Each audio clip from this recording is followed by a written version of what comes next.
Beauty parlour बंद करो, बंद करो, बंद करो। ब्यूटी पार्लर हाय हाय हाय हाय हाय हाय ब्यूटी पार्लर हाय हाय हाय हाय हाय हाय। अरे ये कैसा जुलूस आ रहा है हम लोग के दुकान की तरफ और बोल रहा है कि ब्यूटी पार्लर बंद करो बंद करो बंद करो। और ये सखी ब्यूटी पार्लर लोग काहे बंद कराई? आखिर हमनी से कौन गलती भइल बा कि लोग ब्यूटी पार्लर बंद कराई?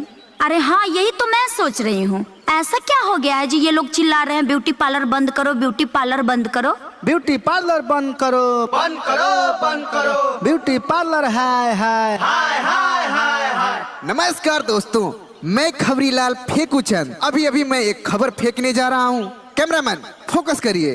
कुछ लोग नाराबाजी करते हुए ब्यूटी पार्लर की तरफ आ रहे हैं। मैं आप लोगों को लाइव टेलीकास्ट दिखाता हूँ। चलिए कैमरामैन फोकस करिए। आप लोग जुड़े रहिए भोजपुरी का नंबर 1 चैनल फेक न्यूज के साथ।